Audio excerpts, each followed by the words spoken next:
What's up, ladies and gents? It's me, Qris. So before we start today's podcast, I do want to say that there are portions of this podcast that are NSFW, so not safe for work. So you know the drill. Grab your headphones and make sure there aren't any kids around you. So yeah, let's get right into the podcast. Enjoy. Yeah, I honestly just don't have it in me to stop. Yeah, I'm sorry, guys. I'm not strong enough. I'm sorry. degenerate. All right, guys, what's up? Welcome back to another episode of Peanut Brain. As you can tell, Alex and I are in a different little position today because we have some very special guests with us today. So today we have our friends from Nuanced Nonsense, Ben, and then our other Alex, or a new Alex, I guess. As always, I'm Qris. I'm Alex. I'm Ben. And I'm also Alex. If you guys don't know, Nuanced Nonsense is another podcast, and Ben and our other Alex. Okay, wait. I need to figure this out. I can't keep on calling other Alex. Just call me Vu. All right. It's super simple. Yeah. So I guess we got that figured out. But anyways, Ben and Alex, they're two UT students, and they've been making a podcast for over a year now, I guess. I just noticed that you guys have like this really cute like anime chibi art, and I just want to say that I actually really like it. Yeah, Chris and I were looking at it. We really liked it. Oh, I'm glad. To be fair, this is not our work.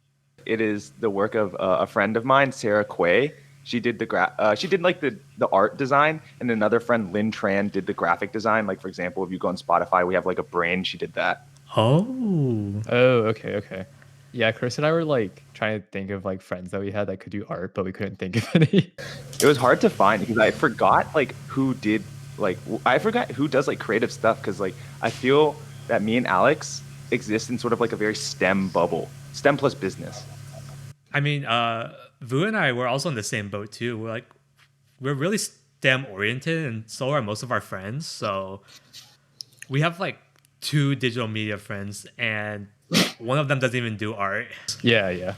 Just randomly hit them up one day and be like, "Hey, bro, you want to get paid real quick?" That's how things be. Oh, actually, we didn't even pay. Damn, bro. Us like Sarah or Lynn. Actually, I had a friend who like did our intro song. Mhm. And he made like two ones for us that we can pick, and Damn. there was no payment. There was just a thanks. I mean, $3.99. Am I right? Yeah, you're right. I feel like actually I'm kind of surprised that did I ask? I don't think I asked him. I think I just mentioned doing a podcast, and I guess like we were tight enough that he's like, "Oh, do you want me to make an intro song for you?" And I was Yo. All right. okay. Yeah. So I mean, yeah. I guess you guys want to talk about your podcast for a little bit. Yeah, sure. I think our podcast sort of spawned from me and Alex just having late night conversations, and sort of that meme where if you have like deep sort of late night past midnight conversations in like a car or your apartment, just about random stuff. We just wanted to broadcast those types of conversations and just more widely, just any kind of conversation. And so one day in our senior apartment, me and Alex were just talking, and we're like, what if we made this a podcast? And since it was senior year, we were feeling very ambitious. We just went ahead and did it. And we were just like, wow, we can keep doing this. And there's no point of stopping because we're so committed to the idea. And here we are now. Yeah. That honestly sounds really similar to like the idea of the podcast is similar to how Chris and I did it. Unfortunately, we never roomed with each other, but yeah. I mean, I guess for us, our podcast kind of spawned from a similar concept, but instead of having like deep conversations at like 3 a.m, it was more like, how stupid could we be together at 3 a.m?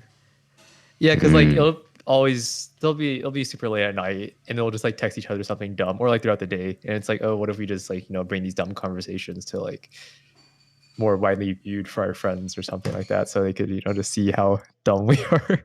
Yep. Yeah, I feel like for us, I know Ben's inspiration was like Joe Rogan, and my inspiration was Lunch Break from Wong Fu. I guess Lunch Break is technically not a podcast, but it's very similar to one. I mean, I guess the one thing we're good at is just being stupid, but yeah, I mean, experts at that. Hence Peanut Brain. But it was like every time Alex and I play games together, we're just like, yo, why am I such a monkey? I have like that was like such a bonobo brain move. And then Alex would say sometimes like, yeah, that's just peanut brain, man. I was like, and then one day I was just like, yo, that has to be the podcast name. Yeah, because I remember. Have y'all watched Borat? No. Yes. Okay, so in Borat, he talks about like squirrel size, like squirrel brains are like peanut size, and that's why kind of where I got that idea of peanut brain. I watched Borat at a way too young an age, but it's probably attributes to why I'm dumb now. I played GTA way too early too. Honestly, I feel like most kids like probably play like games that they shouldn't be playing. So Yeah. it probably doesn't even matter at this point. I remember when I went to GameStop when Red Dead Redemption, the first one, came out. I was in like 6th grade, I think, at the time, and I went to the store to go buy it with my mom. And the GameStop employee like looked at the back and he's like, "Ma'am, are you sure you want to buy this for your kid? There's violence, sexual content, nudity." And I was like, "Bro, come on. I just want to play this game, dude." And my mom just looked at me like, and she was about to like not buy it for me.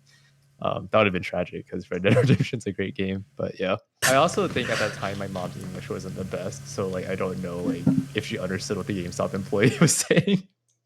Yeah, when I was young, my mom like didn't let me play video games like at all, and it like slowly loosened up, and she was like, "You can't play video games with blood in it, or you can't play like M-rated games."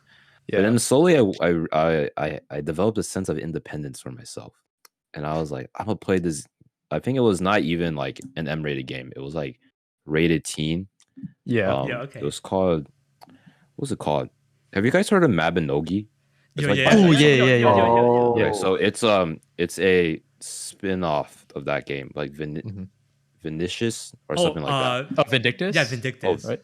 The Vindictus, yeah. So then I think that's like has like higher quality graphics, is like more of a slasher or whatever. So Mhm. that definitely has blood in it. And then I was like, oh, I can't play because my mom won't let me. But then one day I was like, I'm 13, I'm a big boy. I'm gonna download this game and play it. And then my mom didn't like punish me or anything. So then I was like, you know what, fuck these rules. And then I started to download more games. Yep. Sounds about right. I'm glad my dad had a very just because I grew up with a lot of like modded consoles and stuff, so you could like download games like instantly from my PS2 or something. So he was just like, "Oh yeah, just here's all these games on this PS2 or Xbox, whatever. Just go at it." And that's how I got into just playing like games that I shouldn't have been playing as I was young. And then as I got older and started using internet more, I found the existence of Newgrounds. And yeah. Oh. It always traces back to Newground. Yeah. There's a bunch of shit on there. Yeah, no, I was fortunate that my dad plays games too, quite a bit. Oh, So yeah, he's kind of. I grew up around video games and stuff, so it's like whatever. yeah. I feel like I picked up no hobbies from my parents because they don't have any hobbies. They just work. Yeah. I mean, I feel like they're like your, I don't know, typical immigrant parents. They just work, or their hobby is their child, which is me. Yeah. So just Are you like an only bugging child? me on stuff. I'm an only child. Nice. Same. What about you, Ben? Are you an only child? I have a younger sister. We're separated by 5 years. So I don't know if that's the ideal age gap, but I feel like me and my sister grew up in a very contentious relationship until I went to college. I think that's how it usually works. I think that happens a lot. Because I feel like with, some people have told me if it's like a large enough or small enough age gap, it's not that bad. But it's when you're in this like middle area, like anywhere from like 4 to like 6 years, where it gets really dicey. Did you guys share that experience, or are you guys also only children? So I also had a younger brother who's a little bit less than 2 years younger than me, which I guess kind of falls under the close enough age. But I guess I was just like an asshole kid. because like growing up, thinking back, I feel like I argue with my brother a lot, and I think that's because I was just a jackass. I think we're all jackasses at one point in time. Well, at least I was. And like it wasn't until like I mellowed out and like senior year of high school or like college is when I really chilled out, and then we're just like super chill now. But like before then, I wouldn't say we were particularly close, but we weren't like We didn't hate each other either, though. It's more like, Yeah. oh, he just lives with me. Yeah. Coexist. Yeah, we just coexisted. Even though I was an only child, I did grow up around like, I don't know, like 12, 13 other cousins.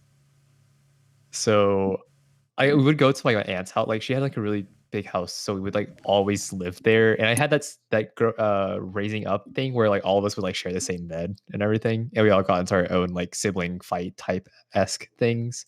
So even though I was an only child, I still had that experience. So I understand like sibling, like what it's like growing up with a sibling. Since I was like hanging out with them constantly, and like when I went to college, some of the cousins that I'm like closer age with, like we're super super close now.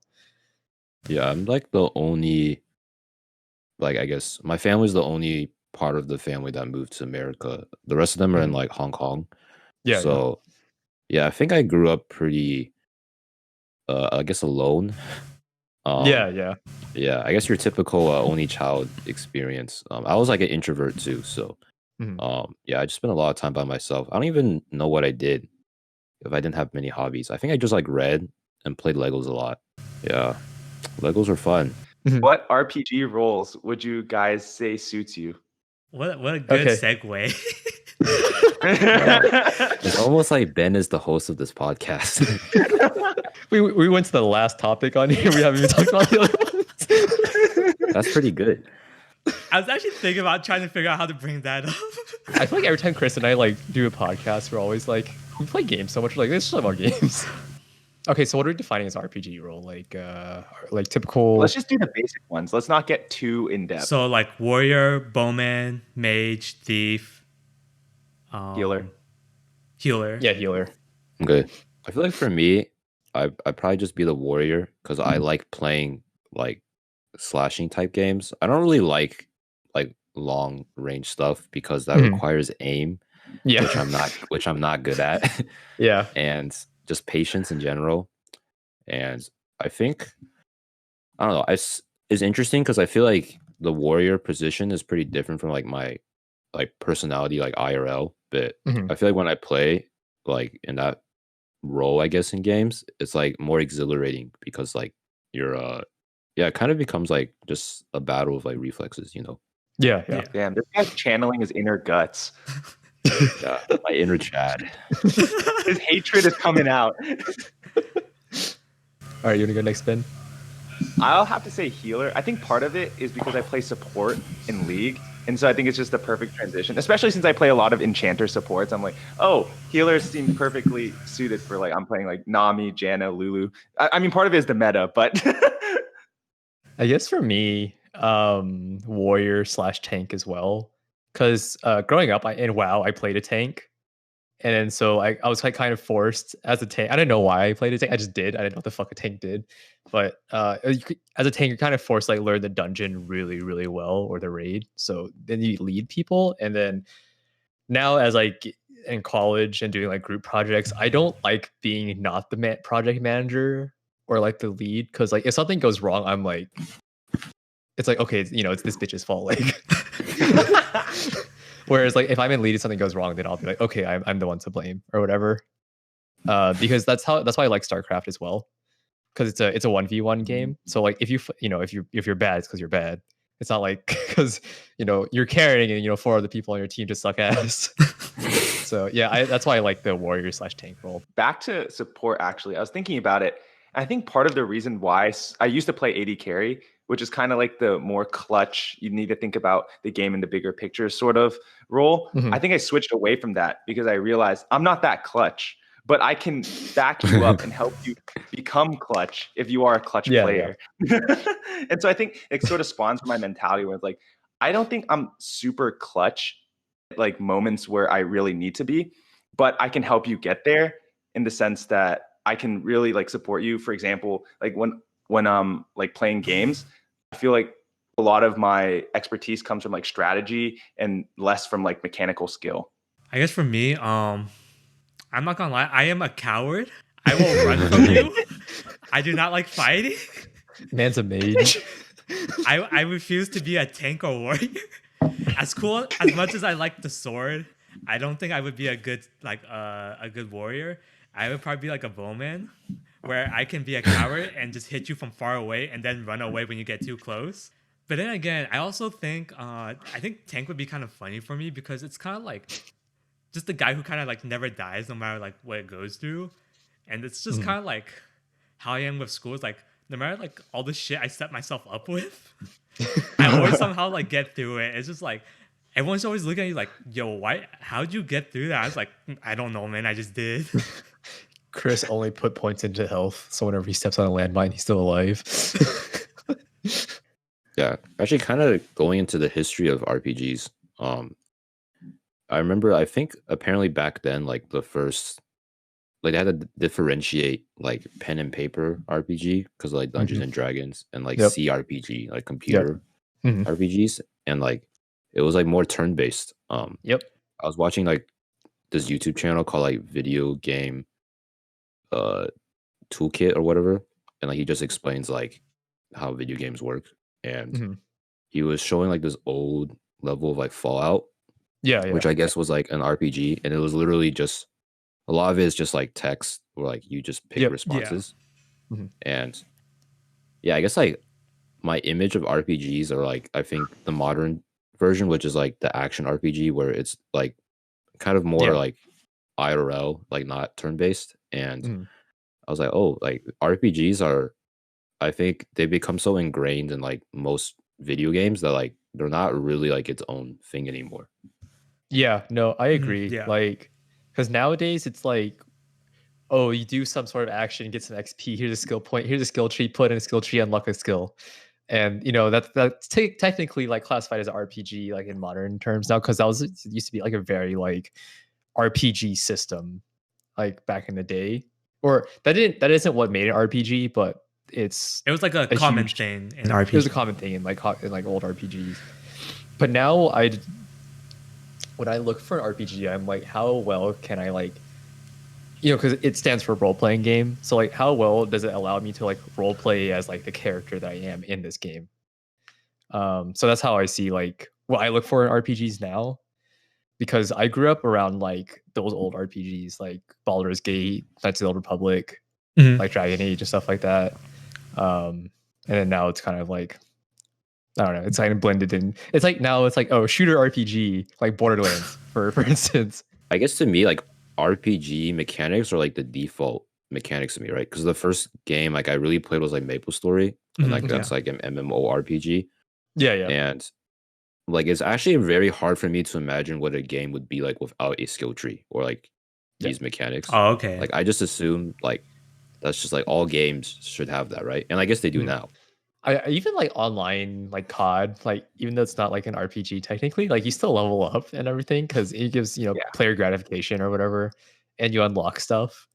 So at that very base, I guess it's like there's some sort of leveling system. But I'm trying to think of a game that doesn't have a leveling system. Dark Souls has a leveling system, but it's not necessarily required for you to beat the game, which is interesting. The famous game Tic-Tac-Toe. Tic-Tac-Toe. Damn, you got us. He said, "Don't forget about Solitaire."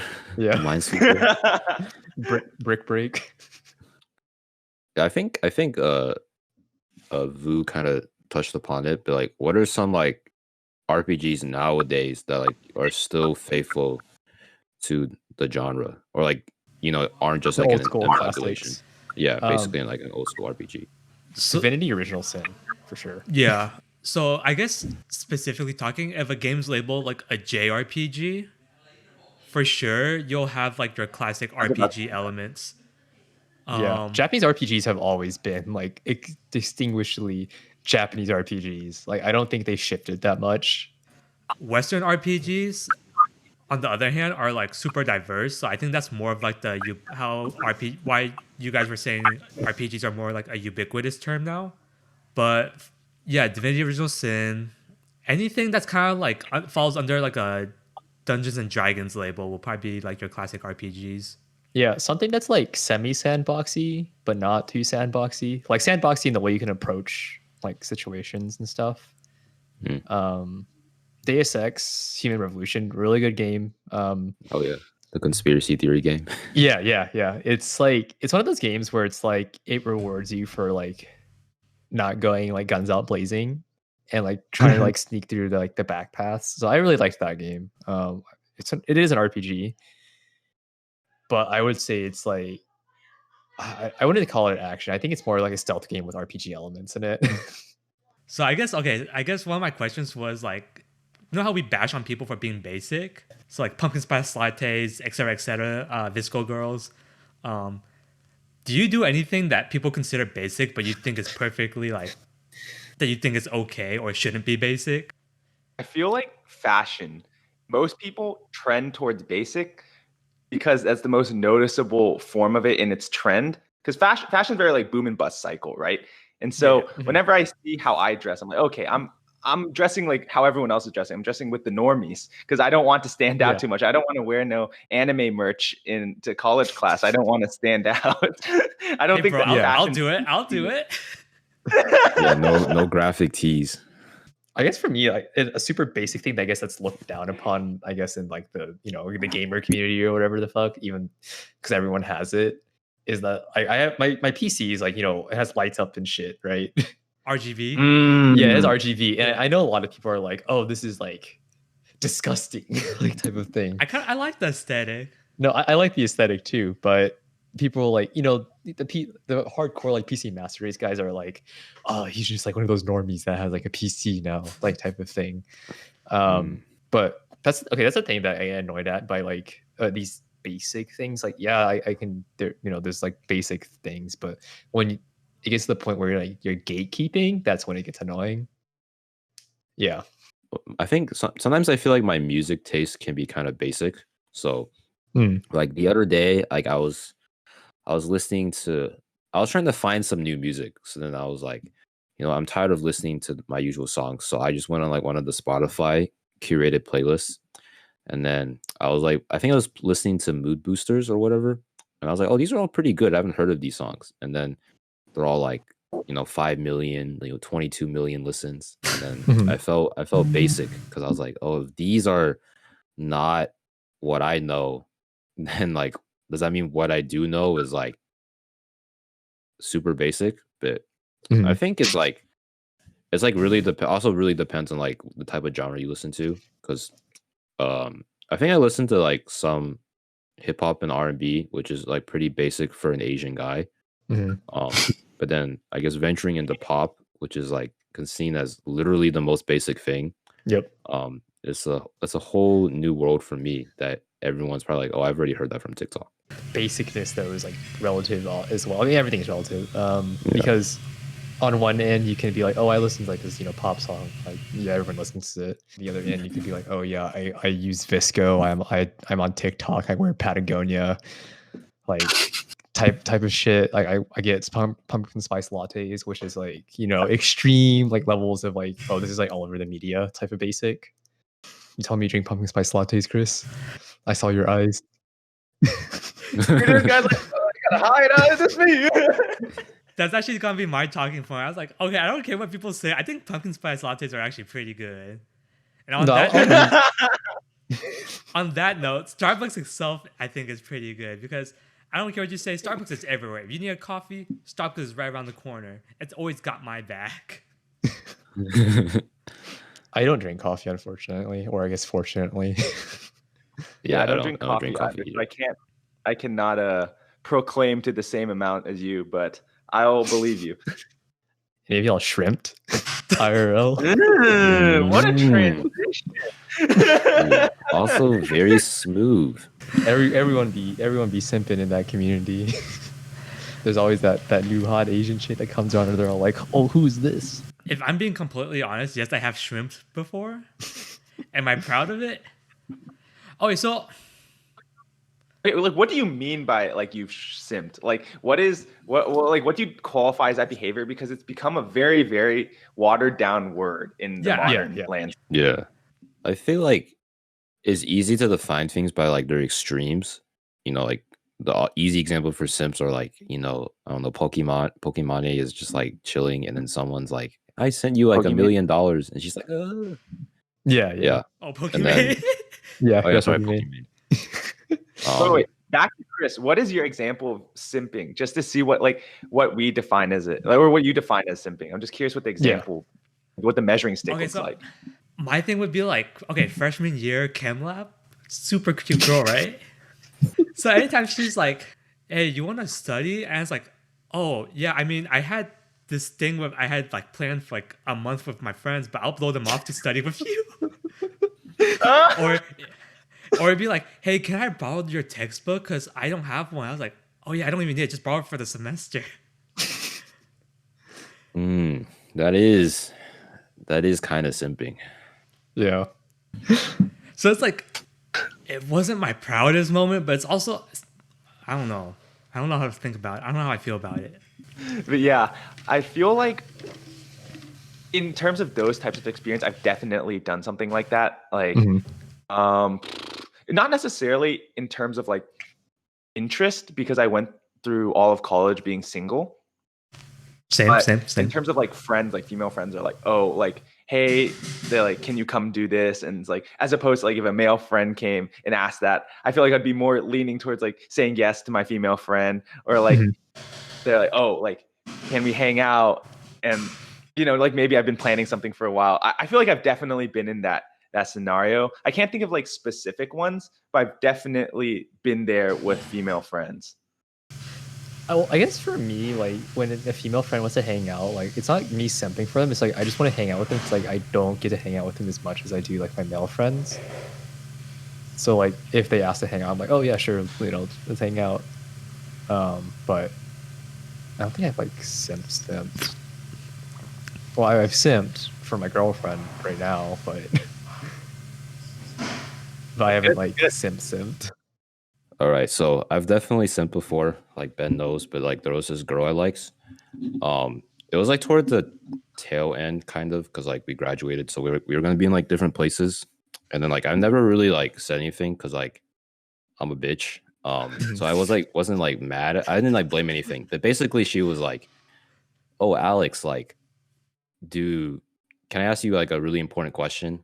And I was like, "Yeah, sure." And then she was like, "Do you think guys like it when girls approach them?" And I was like, "What type of fucking stupid ass question is this?" So I was like, "Yeah, of course." Like, okay, like there's this guy I like, or there's this guy my cousin is like trying to introduce me to, and like he's kind of cute but shy, and like, but it makes me go like heart emoji. And then I was like, "All right, I see where this is going." And she's like, "Do you think if I reached out to him, he would appreciate it?" And then I was like, "Yeah, no shit." Like, I was like, speaking as a shy guy, like, I would really like it if a girl approached me. And she's like, "Okay," and then she never did. And then I was like, "All right, I mean, this is fine." Like, I never said anything to her anyway. But then a couple months later, like, I guess like we were catching up, and then I like told her about like some updates I had, and then she was like, "Oh, by the way, like I've been talking to this guy, and like I don't know, I'm like kind of interested, but I'm kind of not. Like I kind of want to be single still." And then I was just like, "All right, I'm just gonna tell her to go for it, even though this is like not in my best interest at all." So then I was like giving her advice, and then I was like, "I'm a fucking simp," and I just contemplated my life after that. Damn, bro, F. That is an F. I'll throw an F up F here for for you. friend zone. F is for friends who do stuff together. No. I mean, she's like explicitly said like, "Oh yeah, Alex, you're like one of my closest guy friends." And I'm like, I mean, that's good, but I was like, but then I look at like her trickling down. I look at some of her like gay friends, and then that makes me think like, I wonder if she like just doesn't consider them like guy friends because like they're more feminine. So then I was like, well, I guess this is a positive in some ways, but also a negative. Yeah, no, that's like the thing though, because like sometimes if you simp too much, then you end up in the friend zone, and you just like keep simping, and you're just like constantly there. But I mean, it's whatever.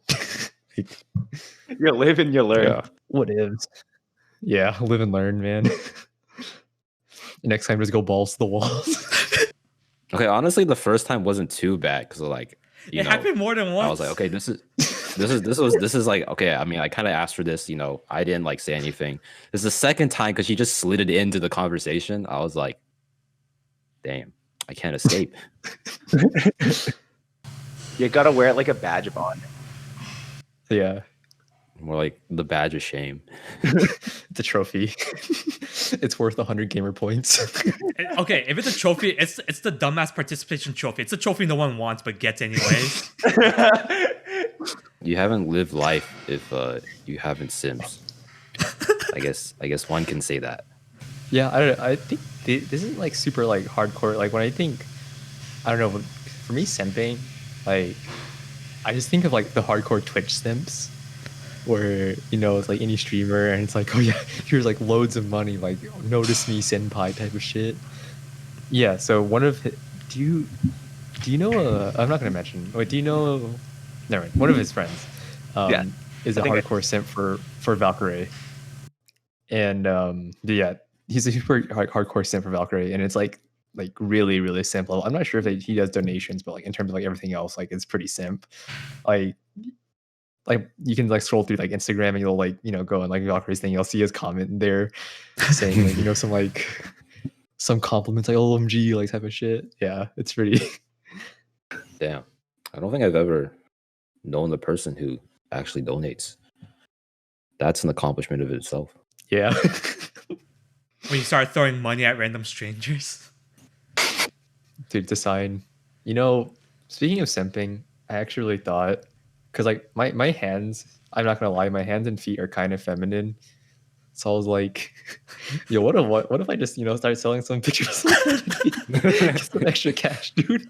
I was watching a Joji interview just because, and he was talking about porn, and he was like, the people who acknowledge that they watch porn probably watch like the more vanilla stuff, like the normal stuff. But people who don't talk about, like the ones who adamantly deny that they watch porn, probably have the hardest fetishes.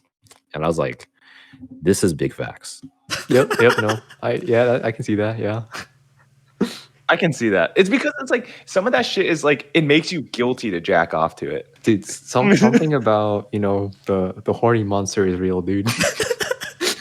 It takes over you. Like I can just tell you here. So like the thing that's like the first time, like I remember when I discovered porn when I was in like late middle school, high school, and it's like when you first discover porn, it's like it feels like the whole world is your oyster. There's just like pages upon pages of just free stuff. And when you're just scrolling through, you end up finding weird shit. And you always evaluate it based on the thumbnail. Yep. So first time I saw it, like thing, I immediately like cleared my incognito tab, like turned off my phone and went to sleep. I was like, this is fucked up.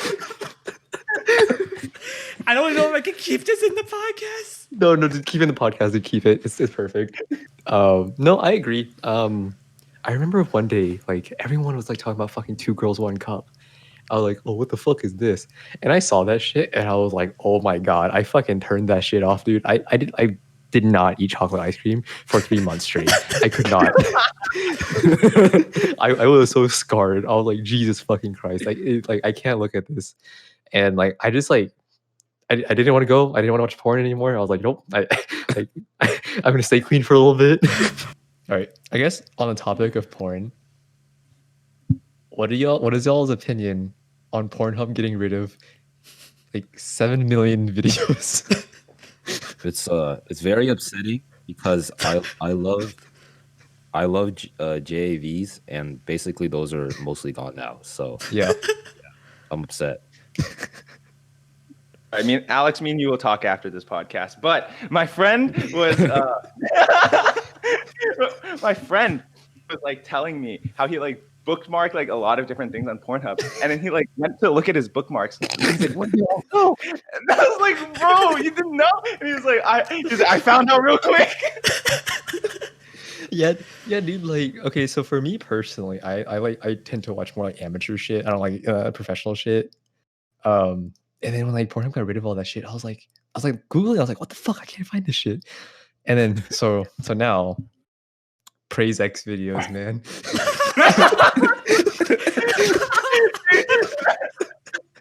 Please sponsor me.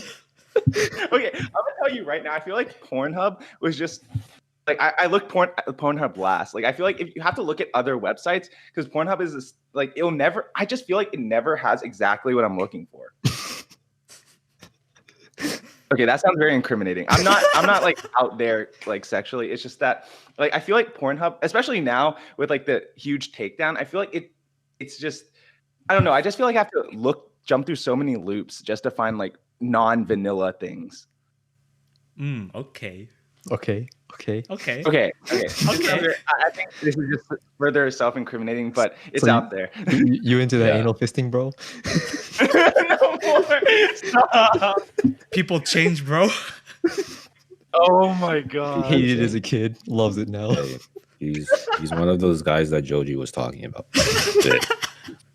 Side note, there was like some TikTok I was watching, and then like it was like some, it was kind of mean. There was like some fat girl like saying, like how she was like really pretty and like all the guys liked her or whatever, and then there's just like some other girl just putting on a cap and then putting on more caps every single time the fat girl was talking, and I was like, this is so mean, but it's just too savage.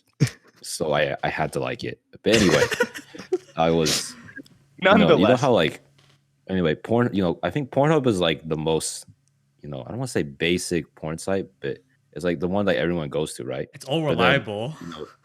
Because it's not. Alex distilled what I was trying to say in a much easier to understand format. Yeah. Okay, here it has the cleanest UI UX experience. Cleanest UI. You're probably not gonna get a fucking virus. Jacking off on that website. But anyway, it's like so commodified that like you have premium. You have like models but sometimes some of the best videos are under they appear to be really good, but they're behind a paywall. So I was like, I feel like porn and piracy are very, very deeply connected. So I was like, I mean, I don't want to download stuff yet, but I was like, what are some ways I can get around this? And then so I was like, Reddit always has the answer. So of course, doing this in incognito, I was like, I don't know how to watch Pornhub premium videos for free, Reddit. And I was like, oh, there are some alternative websites I can go on. So I was like, it just makes me think like, I guess there will be a time where you start to branch off of Pornhub. Either, you're like Ben, you want to find something more befitting to your taste, or you're like me and you don't want to pay for porn, but you want to see the content. You just want to see some titties, bro. I want to see the complete storyline to this video. I need to see how the pizza gets delivered. Okay, here, quick thing. So if there's not a full video, sometimes what I'll do is I'll search for the same thing, but then I'll put like full, and then sometimes I'll get on a different website.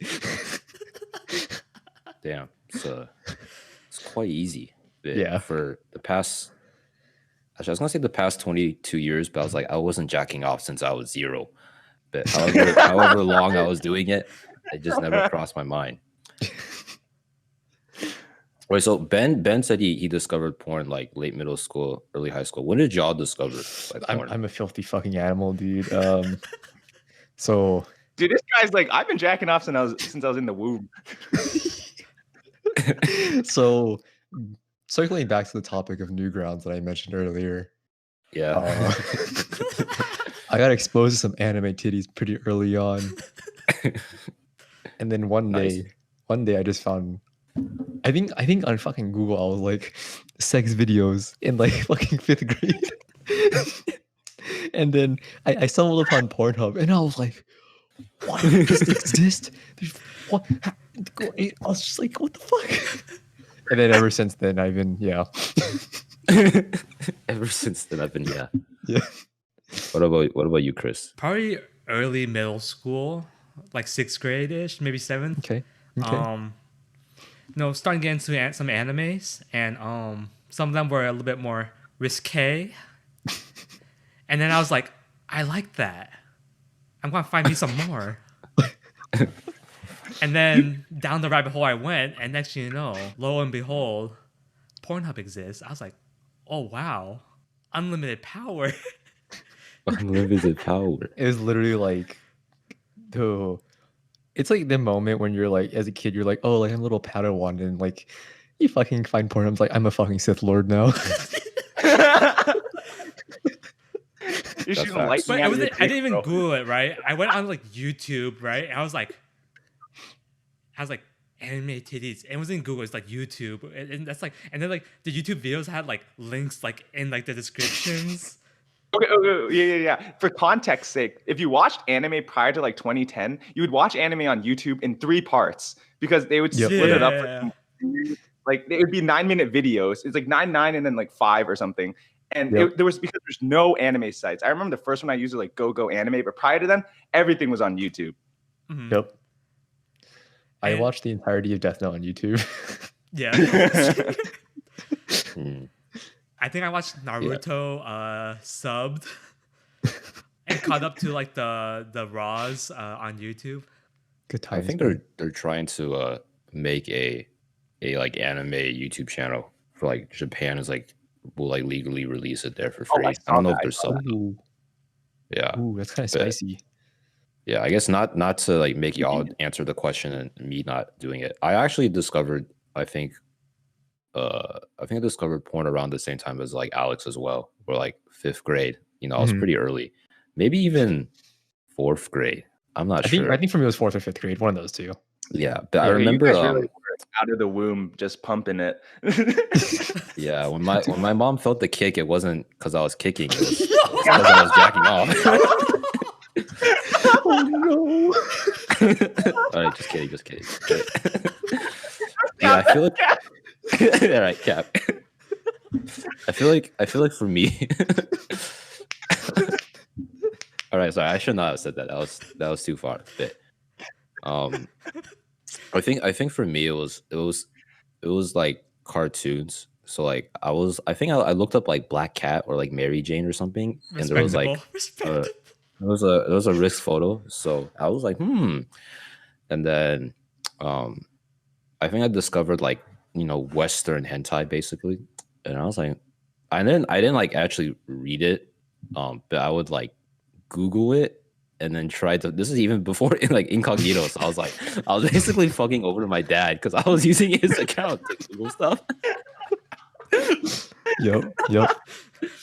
And then like I would just like look at stuff and I was like, and then I didn't have my own computer, so then like I would have limited time to do it. So whenever my parents would come, I would like close out so quickly, and then eventually they're just like, "Wait a second, why are you so suspicious?" And then I'll usually be like, "Oh, I was just looking at this Bionicle article or something like that." I really like but, and then I think later on, like I stumbled upon like actual like images of like naked women, and I was like, "What the fuck? Like that's a vagina?" Like, what the fuck? And then, I think I think I kind of continued on that path, and then once you're there, you can't go back. So yeah, Yep. slowly devolved into there.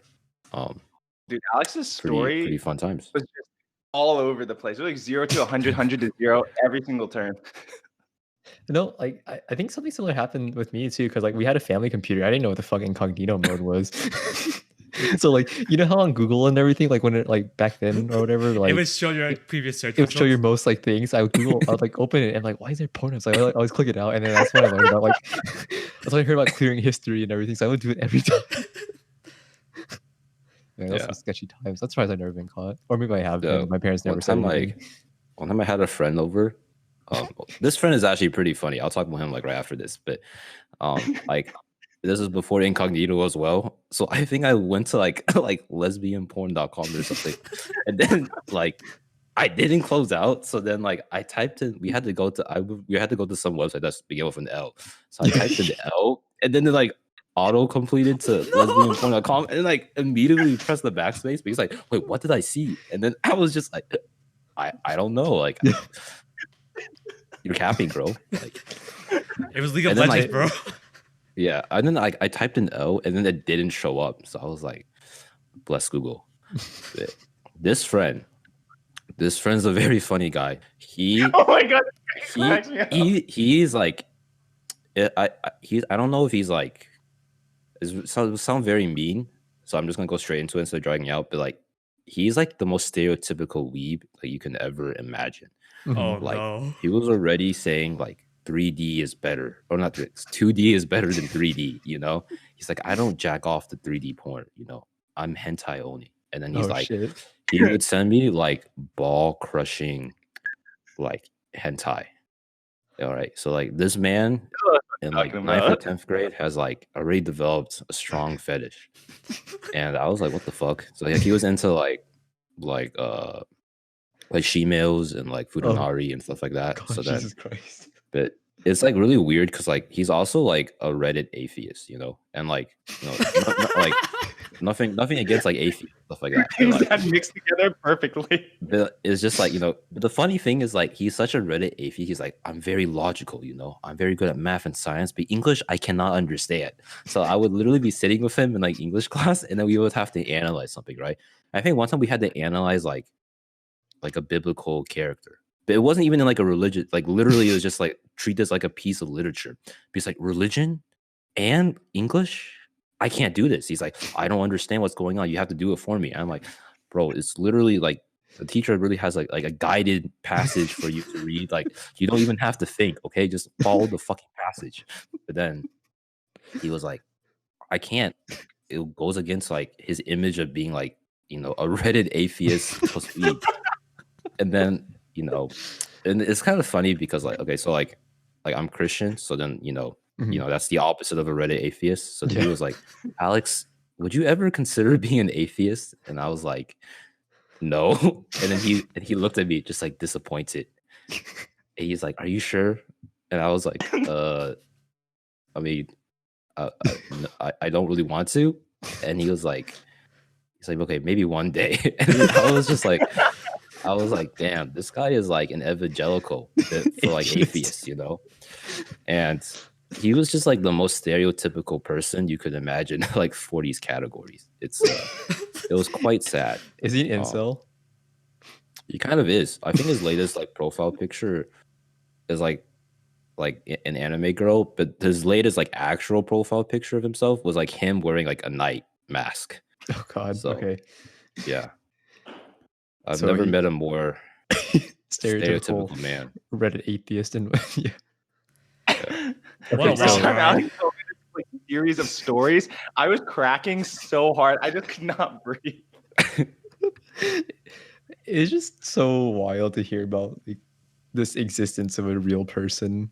Okay, so actually, since you're Christian, and so I was going to go to church, and I would always feel guilty after like I fucking like middle school me, high school me, I'd jack off like, oh God, I fucking sinned. Okay, yeah, for sure. And then like when you go to confession, I was like, do I want to tell the priest I watch porn? I could never bring myself to tell the priest. I'm like, nah, man, I can't do it. I feel like so like I come from like a Baptist background because like I'm like Chinese. Mhm. So like yeah, I think porn is also a very like taboo. It's like an open taboo subject, if you know what I mean. Like everyone knew that like we were all jacking off the porn. Yeah. But then they were like, let's not do it, right? Mhm. And I guess like I've always had like mixed feelings because like I guess there's like secular reasons to not like porn too. Like, you know, technically like you can get like porn head or like you get an unrealistic standard for sex. I think it's just like hard sometimes. I guess I still struggle with it. But it's just hard because like I know at some point I'll probably just watch porn again. So it's like hard for me to be like, yeah, I'm gonna put a stop to this, you know? Yeah. But I know like some people like still try, and like I am like I guess a part of like, you know, small groups or whatever, and we like talk about it. But I guess, you know, I'm honestly just like, hey guys, I don't want to lie to you, but yeah, I honestly just don't have it in me to stop. Yeah. I'm sorry, guys. I'm not strong enough. I'm sorry. Degenerate. Yeah. Damn, this podcast went from nerd shit to like real degenerate shit real quick. Yeah. This This is podcast the real shit. This is good. went too real and raw. My bad. No, it's good. It's good. This is Patreon exclusive now. Patreon exclusive. If any of my church friends are listening, I'm sorry, but I wasn't lying. He's a man That's true. supposed He doesn't to- lie. Hey, Okay, I'm gonna the put Bible one out for says- Alex next time I drink. yeah. The Bible says do not lie, so I'm He's a not man lying, of dude. man of honesty. A man among men. Well, I'll be honest. When Tommy first like introduced you guys to me and Vu, I was kind of like nervous because like just looking at your content, I was like, oh, these guys like a lot more serious than like me and Vu. Yeah, no, So, I'm so glad y'all could like. So we're like worried about how we would vibe. So I was like, is this gonna be like an awkward podcast? But like here we are talking about nerd shit. But yeah. Yeah, I'm glad it was just a chill podcast where we could just meme. So appreciate it. This is the true essence of Peanut Brain. Yeah. No, this is probably like the most monkey brain episode we've had. So thank you. Nice. Yeah. Nice. The power of porn and friendship. The power of 4 horny guys in a Discord call. Yes. The power of my Nakama will help me type into the search bar. Please give me something good. I don't want to go to page 50. He said I like to find something by page 2, not page 50 this time. Okay, is there anything you guys want to shout out, like your Instagram, your YouTube channel? Yeah, so we're Nuanced Nonsense. We're also a podcast, as mentioned in the beginning. Our handle is at A&B Podcast, and we're on YouTube and Spotify as Nuanced Nonsense. I think there is another channel called Nuanced Nonsense, but we are the ones with, it's like a chibi picture of the two of us. And Spotify is like a brain, so should be pretty obvious when you see. Yeah, we'll provide links in the description. So for that, and then we'll provide pictures wherever Qris wants to edit them in the podcast. Well, yeah. Otherwise, this has been another episode of Peanut Brain. Thank you, everyone who's watching. If you like this video, go check out Nuanced Nonsense. Otherwise, drop a like, and if you really liked it, share it with a friend because we're trying to get the podcast out there. Yep, and thank you, Ben and Alex, for coming on. Much appreciated. Thanks for having us. Yeah, dude. All right. See ya. Bye.